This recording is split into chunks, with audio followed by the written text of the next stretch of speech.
You're listening to Peter Levy on BBC Radio Humberside. Yes, here we are, BBC Radio Humberside, BBC Lincolnshire, and we're into the second hour this Thursday. Thank you for being there. Hope your day is good. Now, anyone who's followed the sad case of the missing girl Madeleine McCann will know the name of my next guest. Clarence Mitchell is a former BBC journalist and television presenter who started his career up here at the BBC. He's been spokesperson for Kate and Jerry McCann since their daughter disappeared in May 2007.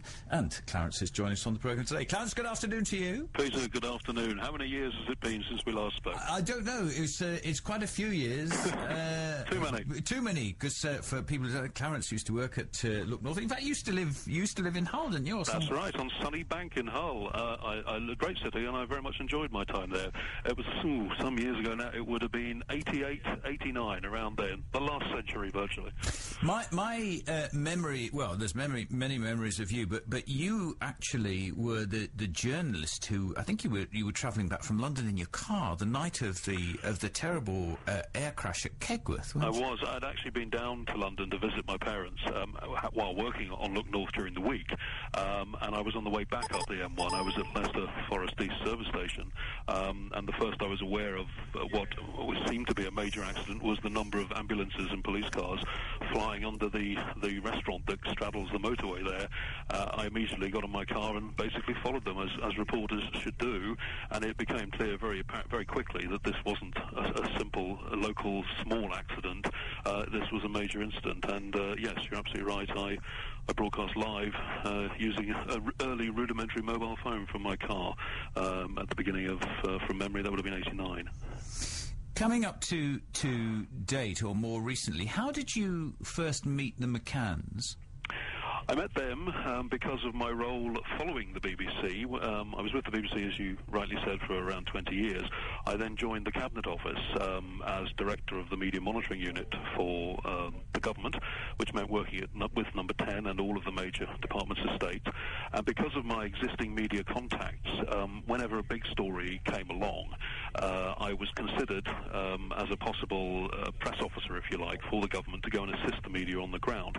Now, I thought it would be something like bird flu or foot and mouth or perhaps another terrorist incident where government press officers are sometimes sent out to assist the police or the emergency services on the ground, deal with the media. But as it was, I was told that a child had gone missing in Portugal, and the media interest was developing very rapidly, and that the ambassador in Portugal had asked for assistance for his press office team. So I was effectively seconded to the Foreign Office and sent out to Portugal. I actually met Jerry for the first time in Leicestershire. He came back to collect some belongings from home, and he and I then flew back to Portugal in May 2007. And I met Kate out there for the first time. So that's how it came about. I went out as a civil servant and met them through the consular assistance that they were offered. What are they like as people? Because, I mean, they've been through, hell and back, really. But and also, at one time, of course, everybody was pointing fingers very much at them. They are coping as best they can under the circumstances. Nobody ever expected that we'd be here, nearly 4 years further down the line without Madeleine being found, without her being recovered and brought home to her rightful place at home with them. They have good days and bad days like anybody. If they feel that there is momentum in the private investigation that's still very much ongoing, they have a small team of former British police officers working on the case, they feel they draw strength from that, or if the campaigning side of the work that they constantly do is going well, again, they draw strength from that. It's during the quieter periods when nothing much appears to be happening that they can be knocked back a little bit, and that's only natural and perfectly human. But they are very committed to the search for their daughter. They want an answer, and until they know what has happened to their daughter, and until this awful situation is resolved, they will keep going. And yes, you're right, there was a lot of criticism at different times, a lot of leaked rubbish, frankly, that came out in the Portuguese press and then was then repeated without any attempt to check it in the British media, and then recycled a third time back into Portugal. This was a very difficult period for them. They were part of the investigation, as are Guido, the status that's given to people who the police wish to speak to about incidents in Portugal. But that status was ultimately lifted, and the Portuguese Attorney General made it clear there was absolutely no evidence in any way to implicate them in Madeleine's disappearance, which of course there isn't, because I know them well enough now to say with absolute confidence that of course they weren't involved. They are a grieving family, and they need all the help and support they can get to keep the search for their daughter going. You can't imagine what it would be like as a parent to know that the finger is pointed at you when they're going through that. I mean, it's extraordinary, really, isn't it? Well, it is, but it is also perfectly understandable. In any police inquiry, the police will look at those nearest and dearest to the victim of the crime. It's a standard procedure, and you know... Because very often it is those people. Well, in this case, it isn't. But you know, Kate and Jerry would be the first people to say they welcomed the police looking at them so that they could be ruled out. You know, they made that point themselves several times early on. The police should do whatever they need to do to find the true abductor, the person responsible for Madeleine's disappearance. And as I say, that process was a lengthy, drawn-out one, and there were a great number of unhelpful leaks at times, speculative things that weren't factually correct, that then got repeated. There were language difficulties, translation difficulties, all sorts of things that led to this storm around them. And at times it was very bleak for them to have to cope with that. But they got through it, and as I say, they are as strong as ever as a couple, and they're doing their best to cope and maintain momentum behind the search for their daughter. Well, you've given them amazing support yourself. How do they... When you say there's teams of people working, are these are not ordinary police? These are paid for, hired police. Are they working on it still? Yeah, there is no official police search, if you like, for Madeleine going on at all. When the Portuguese authorities shelved the case, that effectively ended the formal police work. Of course, if any significant new leads were to develop, then the police may well revisit it. But at the moment, the only people actively looking for Madeleine are a small team employed by the McCanns through their fund, and the British public, in fact the international public, have been very, very generous to them. Money still occasionally comes in. They've also had a number of settlements with various newspaper groups because of some of the libels that were written about them and their friends, and all of the proceeds of those actions have gone into the fund to keep it going.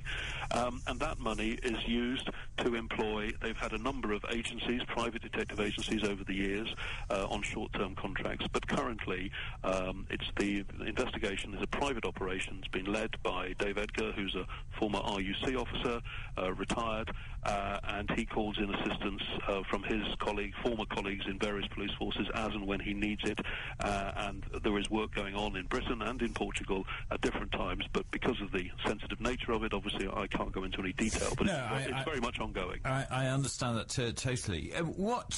Again, you know, don't answer if you don't want to, but I know that every parent listening will be interested to know the answer to this. What do they... Because the whole thing is a mystery. What do they believe? What do they think is the strongest possibility of what happened to little Madeleine? Kate and Jerry know their daughter well enough to know that she didn't wander out of the apartment, as has often been speculated.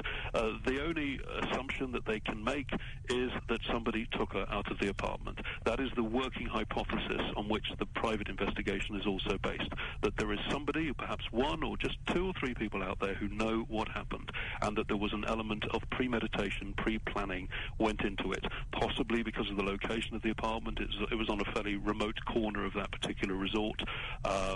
Children would have been coming and going over months, weeks beforehand, and the private investigation believes that there was a degree of premeditation and planning, and the very fact that nothing has been found of Madeleine since, not a trace, tends to suggest that she has been taken somewhere else and has been, hopefully, is being looked after or at least cared for with someone. That is the working hypothesis. In some cases, if God forbid she had been harmed, she probably would have been found long ago, but she hasn't been, and that's why they keep going. So the belief is that she is alive and being looked after, and probably still in Portugal? As Kate and Jerry have always said, until they have the answer as to what has happened, and until they are presented with incontrovertible proof that she has been harmed, they will continue to believe, just as logically, without any evidence to the contrary, that she could still just as easily be alive. And every time, even if they ever begin to doubt that themselves, which they don't, but if they ever do, something like J.C. Lee Dugard in the States happens, or other people emerge from very different situations, but it can happen. It is rare, but it can happen, and each of those cases do give them a renewed hope that one day they too will get that call that says Madeleine has been recovered safe and well. They must be very heartened by the huge amount of public interest and concern and care for them that there's been over the last 3.5 years. They are immensely grateful to everybody who continues to support them, to the media as well. The very fact that you and I are now talking about it so far down the line. Many other families of missing children have not had that luxury, if you like, of the continued media interest. Why did it capture the imagination so much? Oh, how long's your programme? There are all sorts of reasons, but essentially it played into every parental nightmare of losing your children whilst on holiday. It raised the whole question of parental responsibility. Kate and Jerry felt they and their friends were mounting a perfectly correct and proper checking system given the lack of resources available to them at the time, but they made a mistake, and they got it wrong. It's kicking yourself, isn't it? You know, it's the you know, and that they've got to live with that, haven't they? Yes, they do. And God forbid, they may have to live with that, you know, for the rest of their lives. Let's hope not. But they accept that they made a judgment call, and that 1,000,000 to 1 chance, it went wrong. And as you say, they have to live with that now. And some of the recriminations and online, there's a very small vocal minority online who attack them for being negligent. That is completely misplaced and entirely wrong, and doesn't actually help find Madeleine in any shape or form. But the vast majority of right-thinking, decent people understand the awful situation that they find themselves in, and are supportive, and of course wish them well and hope that Madeleine will be found. And of course, we all do, and everybody listening as well. And they were planning a book to raise some money, but they've delayed the publication because they didn't want it to clash with the royal wedding. Well, that was a decision that was taken by the publishers. As I'm sure you know, any book publication involves quite lengthy lead-in times with dates for printing and distribution and promotion and all the rest of it. And they had announced, the publishers had announced, it would be April the 28th. Kate is still writing the book at the moment. She's well on with it, but she's still writing it. And then, of course, the royal wedding was announced just after that as being the very next day. So, logistically, the media and all the distribution processes will be dominated by the royal wedding in the run-up to that date, and probably slightly beyond. So it made sense from the publisher's point of view to move the production deadline and the publication date. This is quite common with many book launches. It's only been moved on a fortnight, and it's on May the 12th now will be the day it appears, which of course is Madeleine's 8th birthday, which is also highly appropriate, and it will still be very much tied into the 4th anniversary of Madeleine going missing, if God forbid we have to get that far. And of course by then some of the royal wedding coverage may well have moved on, and hopefully people will be able to see the book and see what Kate and Jerry are saying much more clearly. Okay, well, listen, Clarence, it's good of you to come on the programme and talk about them. And when you next speak to Jerry and Kate, do give them our best wishes. Very good to have you on the programme. I wish you well onward. And how do you spend your days these days when you're not doing the wonderful work for them that you are? Well, thank you for the good wishes, Peter, and of course I will pass those on to them. I speak to them pretty much virtually every day, either phone or email contact, and I will certainly make it clear to them that you've said that. I'm now working as a result of moving into public relations, if you like, with the Madeleine situation.